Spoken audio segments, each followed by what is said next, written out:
আসসালামু আলাইকুম everyone, welcome back to my channel. আশা করি সবাই ভালো আছেন। তো আজকে দেখাবো ফ্রাইড রাইসের রেসিপি।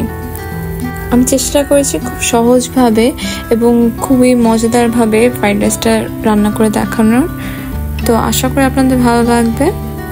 ফ্রাইড রাইসটা দেখতে যেরকম মজাদার লাগছে, খেতেও কিন্তু তেমনই অনেক মজাদার হয়েছিল। তো রেসিপি শুরু করা যাক।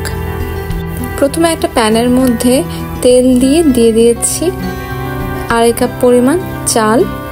এরপর দিয়ে দিচ্ছি লবণ। এরপর দিয়ে দেবো গরম গরম পানি।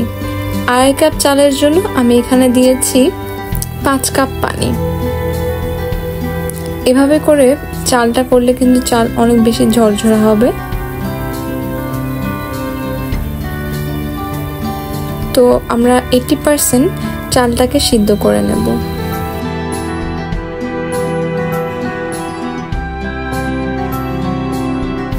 এখন অন্য একটা প্যানের মধ্যে তেলের মধ্যে আমি পেঁয়াজ দিয়ে নিয়েছি।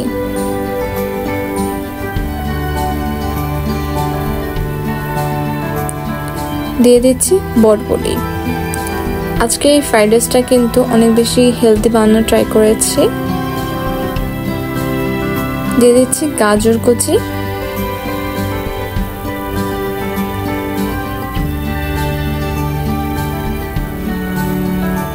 কাঁচামরিচ কুচি। ঝাল আপনারা কম বেশি করে নিতে পারেন। আমি এখানে 3 থেকে 4টা পরিমাণ কাঁচামরিচ দিয়েছি। এখন এর মধ্যে দিয়ে দিচ্ছি রসুন কুচি করে নিয়েছি।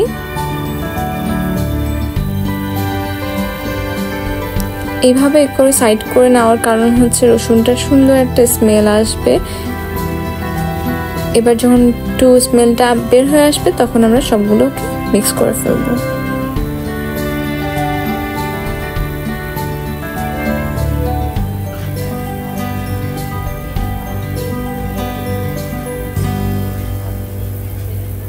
দিয়ে দিচ্ছি মটরশুঁটি।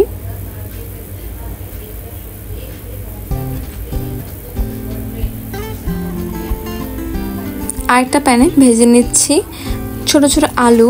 এই ছোট ছোট আলুগুলো কিন্তু এখন অনেক মজাদার হয়।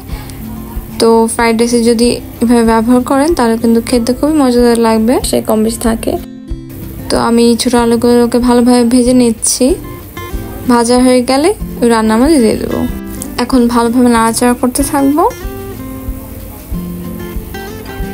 এখনও কিন্তু কোনো রকম মশলা দেওয়া যাবে না। আর ছোট আলুগুলো কিন্তু হলুদ দিয়ে আমি ভেজে নিয়েছিলাম। দিয়ে দিচ্ছি ধনে পাতা, আমি ফ্রিজে করে রেখেছিলাম। ক্যাপসিকাম, এগুলো সব ফ্রোজেন। এদিকে আমাদের পোলাও কিন্তু অলমোস্ট সিদ্ধ হয়ে গিয়েছে। 80% হয়ে যাওয়ার পরে কিন্তু আপনারা অফ করে দেব। এখন ভেজিসগুলোকে একটু সাইড করে পাশে ডিম ভেজে নেব। আমি এখানে 2টা ডিম দিচ্ছি।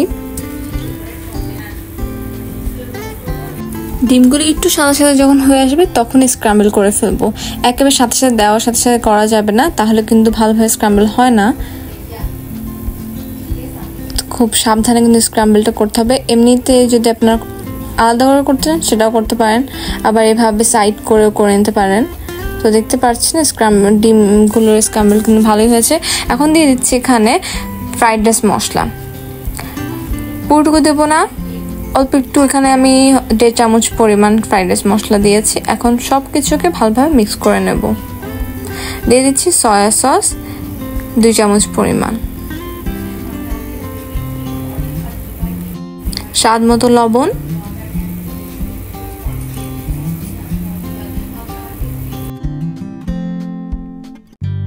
পোলাওয়ের স্বাদটা বাড়ানোর জন্য দিয়ে দিচ্ছি 1 কাপ পরিমাণ দুধ। ভেজিসের মধ্যে দিয়ে দিচ্ছি লেবুর রস 1 চামচ পরিমাণ, 1/2 চামচ পরিমাণ টেস্টিং সল্ট দিয়ে দিলাম। দিয়ে দিচ্ছি 2 চামচ পরিমাণ মরিচের গুঁড়া,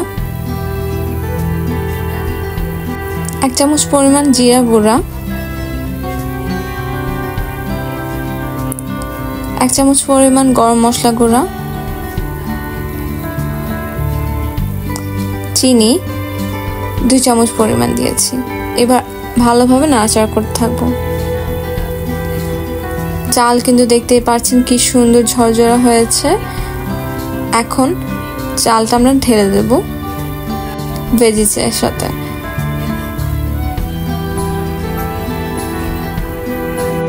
এখন 5-6 মিনিটের জন্য নাড়াচাড়া করার পরে ঢেকে দেব 5 মিনিটের জন্য। তো 5 মিনিট পর দেখতেই পাচ্ছেন কি সুন্দর হয়েছে। আমাদের ফ্রাইড রাইস কিন্তু হয়ে গেছে। দেখতে যেরকম সুন্দর লাগছে, খেতেও কিন্তু খুবই মজাদার হয়েছিল। আর কি সুন্দর যে স্মেল আসছিল বলে বোঝাতে পারবো না। তো আপনারা কিন্তু এইভাবে ট্রাই করে দেখতে পারেন। আশা করি আপনাদেরও ফ্রাইড রাইস এরকম মজাদার হবে। খুব কিন্তু কম উপাদান দিয়ে দেখানোর চেষ্টা করেছি, একদম বাহিরের মতন করে। তো আশা করি ভালো লেগেছে। ভালো লাগলে একটু লাইক করবেন আর নতুন নতুন রেসিপি জন্য সাবস্ক্রাইব করে আমাদের পাশে থাকুন। আল্লাহ হাফেজ।